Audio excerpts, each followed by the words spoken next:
And these are conversations with Art. There he is. Good to see you, Maria. Hi, Dan. I was just about, you came on so fast, I wanted to introduce you to everybody. And then there you were. And I was like, okay, I'll just bring Dan on right away. Okay, I'm going to go off screen and you introduce me and then I'll come on. Okay, Dan is a total architect of change. He's one of my favorite people on the planet, but he's a true architect of change because he's an explorer, a National Geographic explorer, and he discovered the blue zones.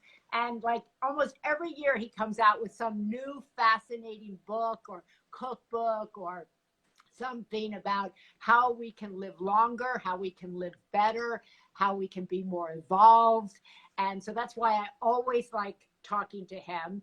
I used to do pieces on the Today Show with him, but now he's moved on to another reporter, I noticed. So No. attack him. Never. I would never cheat on you. He traded me for somebody else, but I won't talk about that now. I'm not gonna bring that up. But anyway, he's got this new book out just in time for the holidays. It's called the Blue Zones Challenge, a 4-week plan for a longer, better life. And it couldn't come soon enough because we're going to go into the new year and we want to live a longer, better life. We can't live like you do, Dan, because Dan is like always off someplace living his most wildly authentic life. I got to say, you do live your wildly authentic life. And that's my mission. That's my goal, to live my one wild, authentic life. So how am I going to do it, Dan? Tell us. Well, for context, and it's great to see you again, but as you know from traveling with me to Costa Rica and the Nicoya Peninsula, that the longest lived people in the world do not have better discipline, they don't have better genes, they don't have an outside sense of self-control. They just live in environments where the healthy choice is the easy choice. So the idea behind the Blue Zones Challenge, I've been working on this for 20 years. The last 12 years, I've been hired by cities, entire cities, to lower their obesity rate. And it's worked because we changed the environment or the surroundings in cities. And now the idea behind this book is to condense it down for individuals. So there's about 30 or 40 evidence-based nudges and defaults so you can kind of engineer or set up your life so the healthy choice is the unconscious choice. And that's the whole idea behind it. Right. So, but also it's not just, I want to be really clear. This is not a diet book, right? No. This is a kind of live, as I said, your wildly authentic life. And oh, where did you go? Oh, there we go. Right, Dan? So what is it that you always talk about those in the blue zones? They kind of eat a plant-based diet.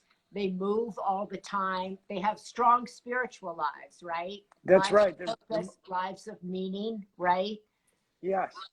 I was just talking about this. They tend to be religious, believe it or not. I know religion isn't necessarily a popular topic these days, but I will tell you that we know that people who show up to church, temple, or mosque 4 times per month live between 4 and 14 years longer than people who don't. And that might be because people who belong to a faith-based community have at least once a week where they're downshifting and focusing on something other than the stresses and worries of our everyday life.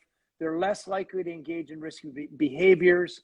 They tend to have a stronger social network. You'll see in this Blue Zone Challenge how very powerful our 3 best friends are.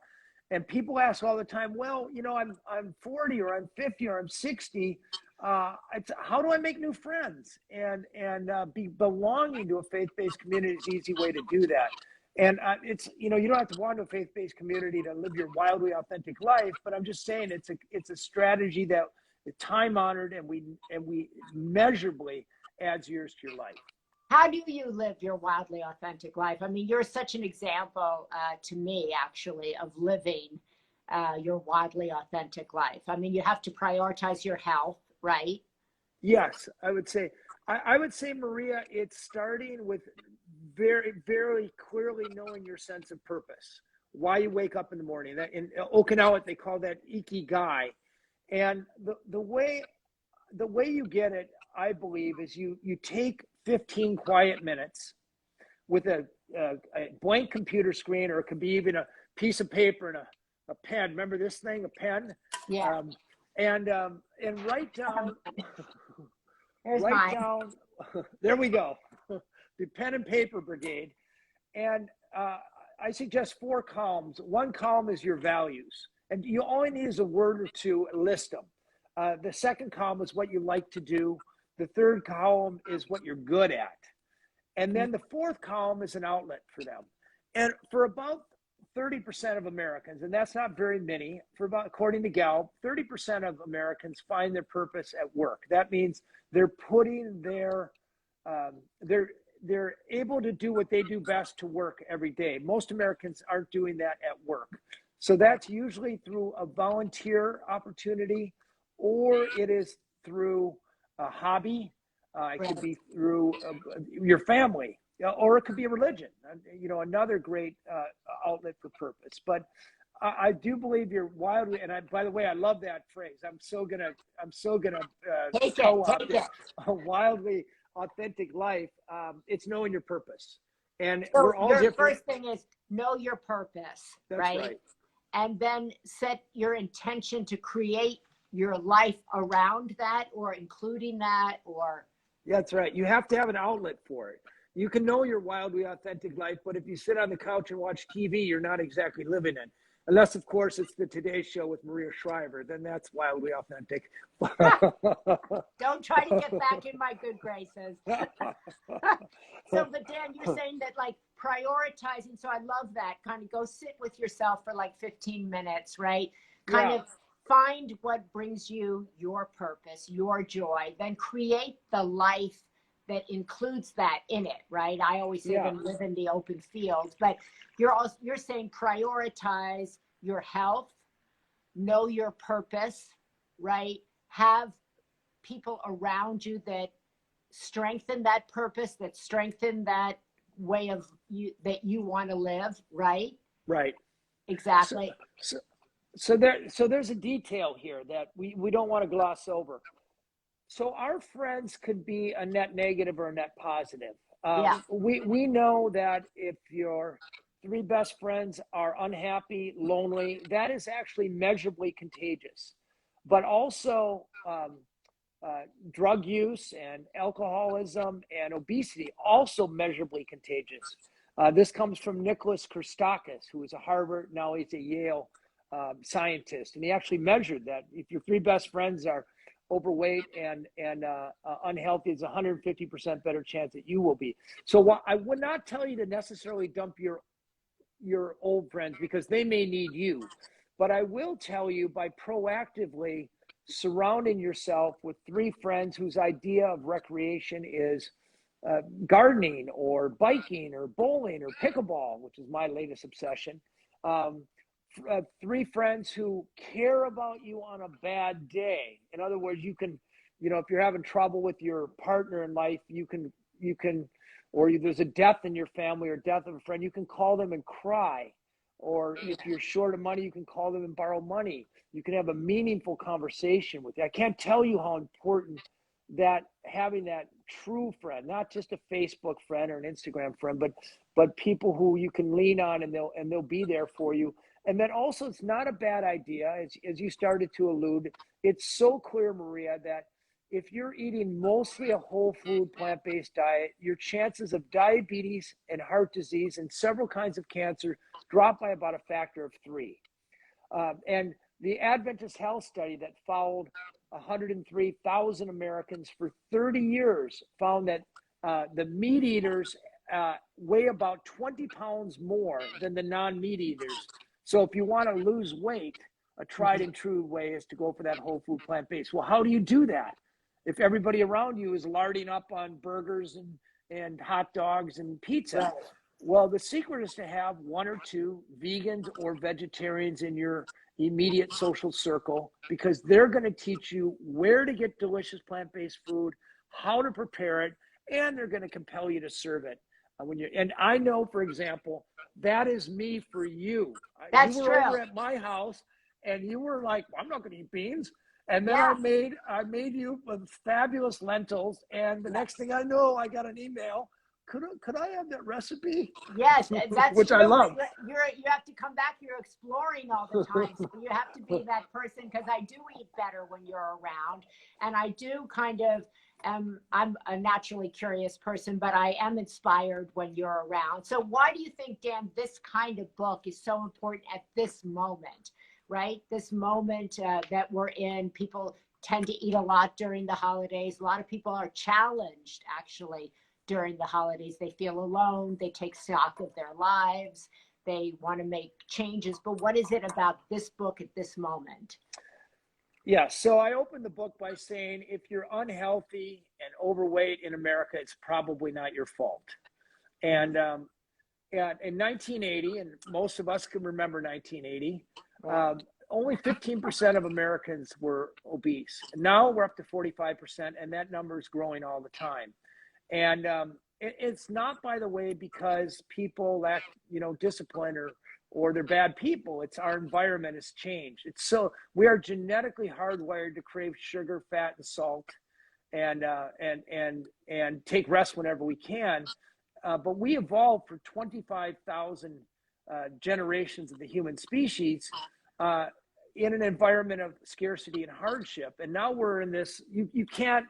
Every time you go get your tires changed or pick up your diabetes medicine, you're routed through a gauntlet of salty snacks and sugar sweetened beverages and candy bars. Yeah. And our hardwiring is to grab it. So the trick is not to try to guilt people or scold them or give them yet 50 new things to remember about what they should eat. The secret is to get them to shape their surroundings.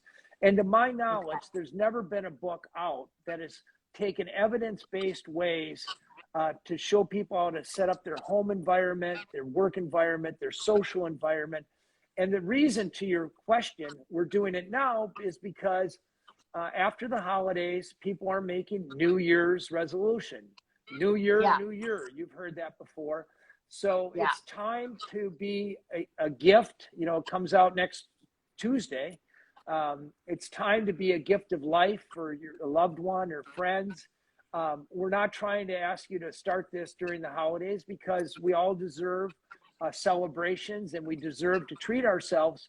But after that new year, when we start thinking, okay, the bathroom scales, the number on my bathroom scale is a little bit high and I'm squeezing a little bit too much around my midsection, that's the time to take action rather than trying to get you to get on a new diet, which we all know fail.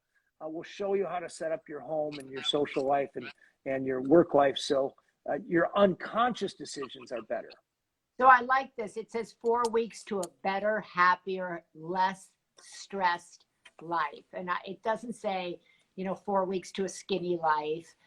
It doesn't say, drop 20 pounds in 4 weeks. It talks about a better, happier, less stressed life, which Dan always kind of reminds us is within our power. It's in our capability to manage our stress, to make these choices, to be around people who elevate us. But I like that you're including the home environment. So for people who are sitting in their homes right now, what do they have to do to make their home environment better for them? So there's a few evidence-based. And this is the book. People are asking me the book again here. We'll put it up in the Sunday paper too, the Blue Zone Challenge. Much. Yes. Okay. Blue Zone Challenge. So, okay. So a few evidence-based. Let's just start with the kitchen. By the way, a lot of stress comes from how we eat. A lot of inflammation comes with ultra processed food is very inflammatory. Yes. Meat and pork and processed hot dogs and all cause inflammation in the body, which is stress, quite honestly. Yeah, right. So a few things we know work, and I borrowed this from Cornell Food Lab. If you have a TV screen in your kitchen, we tend to eat to our favorite show. This has been measured. We mindlessly are eating to our favorite show, and we stop eating when our show is over. So, by the way, we didn't become an obese country because all of a sudden we started eating too much. It happened insidiously. at about 200 or 250 extra calories per day. So the idea is to engineer out that mindless eating. So, okay, so I ate last night as I watched the news. Bad, right?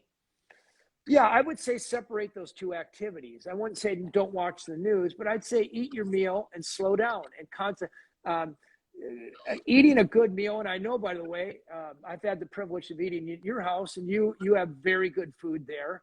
And why not savor it? Why not focus on the taste and the effort that's put into making that food? Number two, I joke that most Americans are on a seafood diet, which means we tend to eat the food we see. So if you're eating off of big 12 or 14-inch plates, that portion seems smaller, and we tend to put portions to fill a plate. So one easy nudge is replace your 14-inch plates with 10-inch plates. You will unconsciously eat fewer calories and smaller calories. That's been proven out several times from the Cornell Food Lab too. And it's also something we observed in blue zones. By the way, if you look at the dishes that your grandparents ate off of, they're almost always 10-inch plates. And they've gotten bigger as our waistlines get bigger. So, wow, that's a really good note. Number three, get rid of the toaster. A toaster is a prompt to put something in it. And there's been one very good study that followed two groups of people. One group of people have the toaster on their counter, prompting them to put something in it. We don't tend to put healthy food in toasters, by the way. And another group that doesn't have a toaster on their counter, and the group without toasters weighed 6 pounds less after 2 years than the toaster. So just little things like that. Also, a candy jar in your house. Similar results. You're killing me. You're killing me here. I have big plates. I have a big toaster. I have candy jars. Like my whole thing, you're wrecking my whole thing. Anyway. Yeah, but you're different, Maria. You're different. You're better. The thing I love that you talked about kind of that also kind of around the holiday, people get so stressed, right? They're buying gifts, they're doing all this sort of stuff, which then stresses them out. So they eat more and all that. You said that in the blue zones, people focus less on gift buying and more it's about family gathering. That's right. Talk a little bit about that, Dan, because I know so many people, are worried about their economics at the holiday. They're worried about the stress of the holiday. They're worried, will their gifts compete? Will they measure up? And your whole thing about living a better, happier life, it is also about kind of prioritizing things like family, right? Friends. Yes. Yeah, so in all blue zones except Okinawa, Christmas is gonna be a big celebration, but it's not this melee of gift giving. It's right. They may exchange a gift, but the day is really focused around the family. They're not going to have the football game on or be watching some TV program. Rip through gifts, eat a bunch of cookies, eat for 10 minutes, and then go sit and watch TV. They're going to prepare the food together as a family. A lot of effort, a lot of love is put into the food. It's not bought, the wrappers torn off of it, and it's heated in the microwave. It could take sometimes 2 days to prepare the food, but that's also a chance to build family and build social connections. And when the meal happens, there's often toast where they'll take they're pretty big in wine drinking in blue zones. So they'll go, yeah. I've been there. I've been to an Easter where everybody goes around the table and says something they're thankful for. And there's a cheer with it. I did that at Thanksgiving. I love that. I love the kind of gathering at the table. I love grace. I love gratitude prayers. But I do love me some cookies. So I'm going to have to eliminate some of those things that you've talked about. But I think kind of ultimately, Dan, you're a believer that if we follow this, I love that you have in this book your purpose statement. So this book has got recipes in it. It has scorecards in it.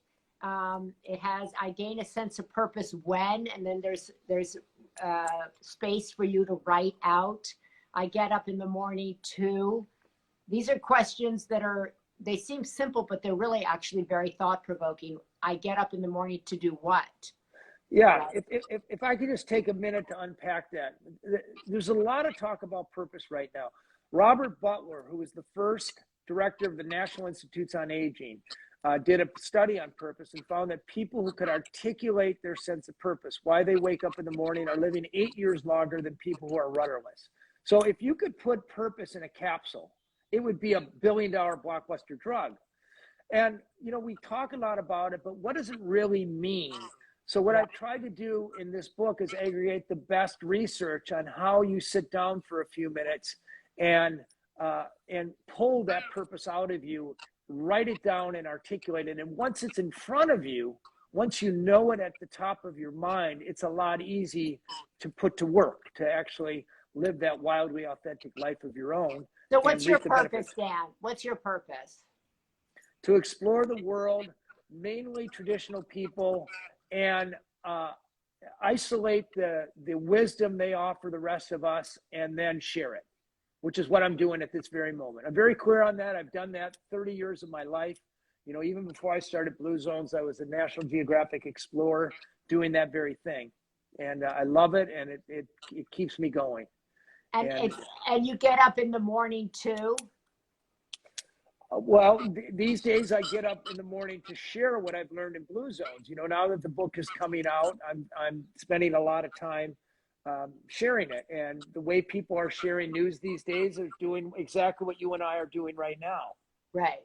So I love that, because if you we just talked about purpose, and it's connected to why he gets up in the morning, right? It's connected to how you eat, how you live, how you laugh, who you surround yourself with. So purpose doesn't have to be this drudge, you know, kind of like, I have to go out and change the world, and oh my God, it's going to be difficult.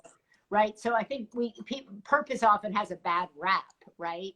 It's I'll bet you, Maria, that people right now would love to hear your sense of purpose. What's your purpose? Well, my purpose is to, you know, what always was through journalism, is to inspire hearts and minds, to live my life in an authentic and wild way, right? To live in the open field and share everything I've learned along the way that helps me get there, and that I've learned by talking to people like you and others who have helped me actually do that. So I'm wildly committed to that. I get up every day excited, curious. That's why journalism was so great for me.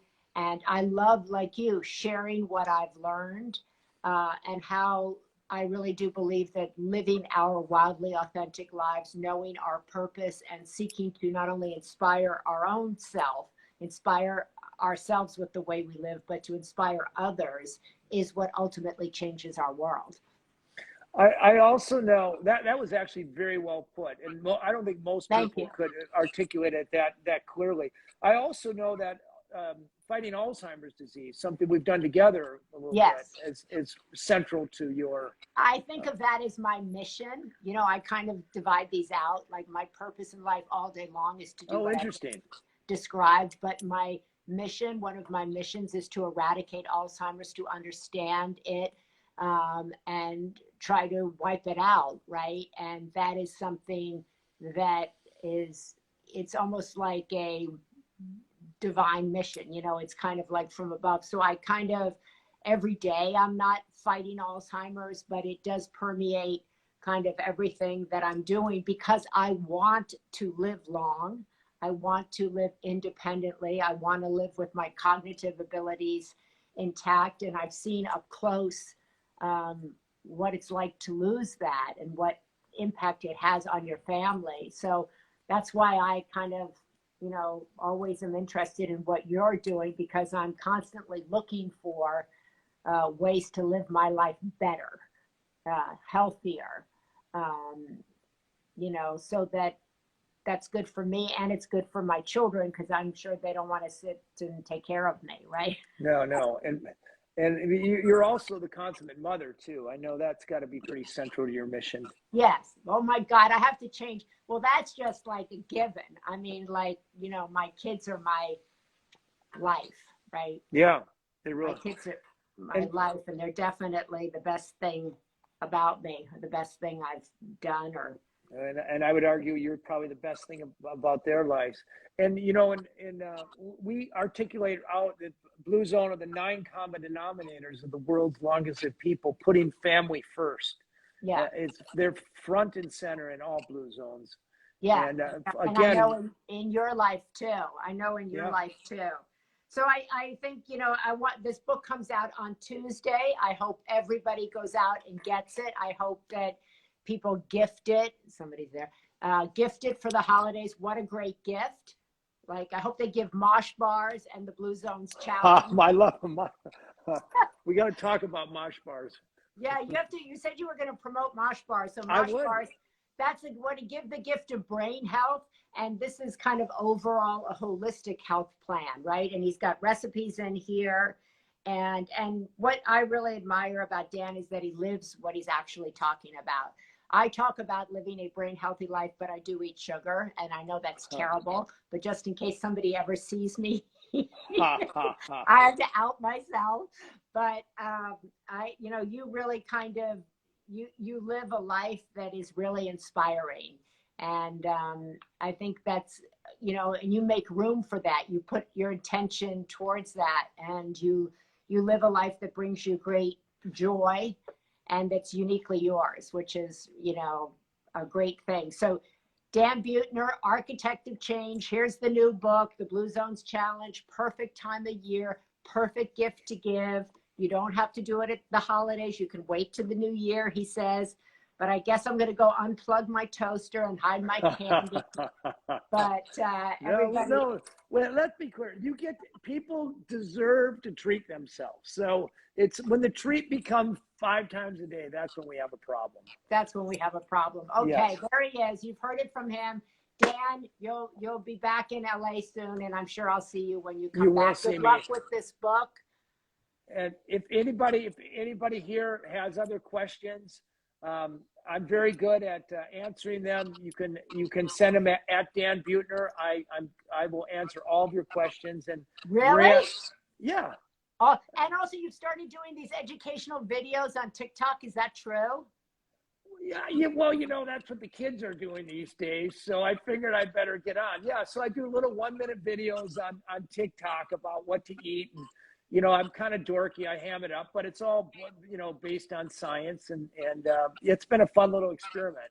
I love the way you did it for breakfast. You talked about eating oatmeal, but talked about the difference between slow cooked oatmeal versus big difference. And I thought that you laid it out in a very simple way because that doesn't raise your insulin levels, right? That's right. Yes. Doesn't trigger.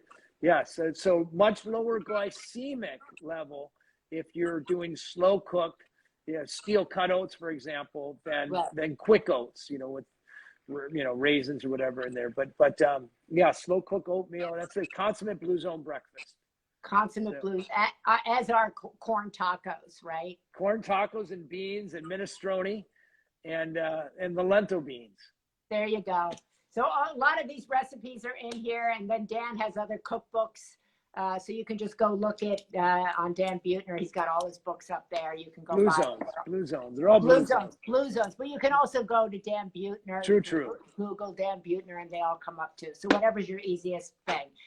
Love you, Dan. Congratulations. Love you, Maria. I'm sending you a telephonic hug from Miami, from the other coast, and I will see you soon. In the meanwhile, have a Merry Christmas. Merry Christmas, Happy Holidays, and Happy New Year to you. God bless, and to everybody. But I'll be back. Okay. Love you all. Bye, Dan. Thank you very much. Bye.